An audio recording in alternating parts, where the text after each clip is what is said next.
పనులు ఒక వేద పండితుడు ఒకరోజు వేదం చదవకపోతే ప్రపంచానికి నష్టం జరుగుతుంది అని నేను చెప్పలేను. కానీ ఒక వీధులు ఊడిచేవాడు ఊడవకపోతే ఖచ్చితంగా నష్టం జరుగుతుంది.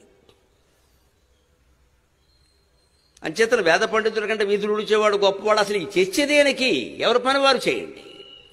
అది ఒకరోజు మానేసినా పర్వాలేదు, కానీ ఇది మానడానికి వీలేదు. ఇక్కడ కుళ్ళిపోతుంది వీధంతా. అంచేత వీధులు ఊడిచేతను కూడా మనం గౌరవించవలసిందే. ఏమండి మీరు అనక్కర్లేదండి, భుజం మీద చేసి మాట్లాడండి, గౌరవంగా మాట్లాడండి, ఎంత మర్యాదగా ఉంటుందో. ఎరా ఓరే ఎందుకు వస్తాయండి మాటలు అసలు ఎవరి నుంచేనా? వాళ్ళు ఎలా పడతారు? అందుకే వాళ్ళ వృత్తులు మానేశారు. మేము ఎందుకు పడాలండి ఇవన్నీ? మేము చదువుకుంటాం, మీకేం చదివేరేంటి? మీకు చదువులేదు, మాకు చదువులేదు, కాలేజీలో చేరితే అయిపోయాయి.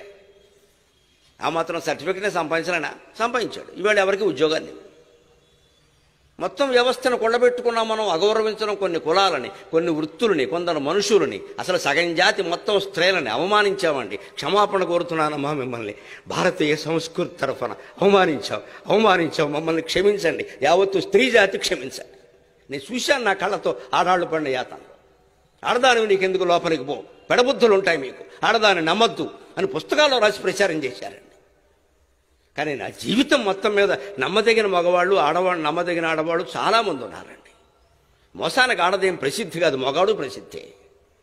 మరి ఏడిపించుకు తిన్నారే, జుట్టెట్టు కొట్టారే, ఆడపిల్లల కంటే చంపేసినంత పనిచేశారే.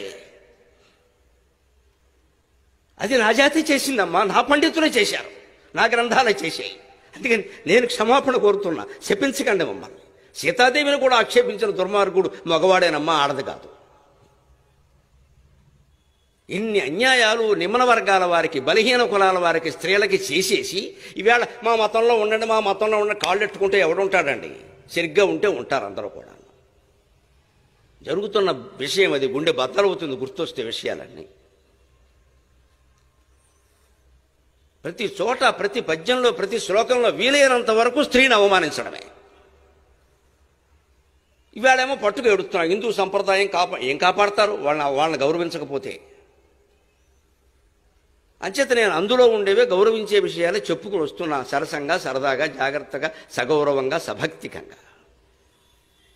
మనుషుల్ని గౌరవించినప్పుడే మనతోటి ఉంటారండి ఎవరైనా సరే. నౌకర్లైతే మాత్రం తిడితే పడతారా?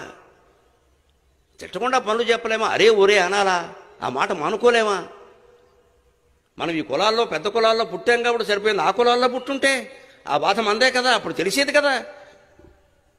ఇవాళ మన పిల్లలు హాయిగా ఆ కులాల వాళ్ళని చేసుకుంటుంటే ఒక్కొక్కడు పరువు నష్టం, హత్య, కత్తేసుకు బయలుదేరుతున్నాడు ఇక్కడ.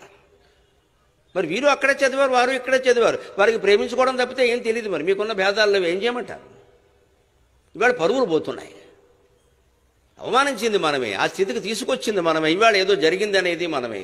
మొత్తం సమాజంలో ఈ కులపరమైనటువంటి భావాలు నశించే వరకు, ఎక్కువ తక్కువ అనే భావాలు పోయి మంచి చెడ్డ మాత్రమే ఉండే వరకు ఈ భేదాలు పోవండి. మంచి పని చెడ్డ పని చూడండి. ఎక్కువ తక్కువ ఏంటండి? ఆ నౌకరుగాడు, ఆడితో నీకింది. నౌకరు గాడేమిటమ్మా? నౌకరు గాడైతే కలెక్టర్ కూడా గాడే. నౌకరు గాడేమిటి? నౌకరు గారు. ఆయన పని ఆయన చేస్తున్నాడు. ఏమైంది? ఎందుకు అవమానించాలి? వాడు కూలి పని చేసుకుంటాడు. అయితే ఏంటి? ఎవడు చెప్పైనా కొట్టేశాడా? కష్టపడి పని చేస్తున్నాడు ఆయన.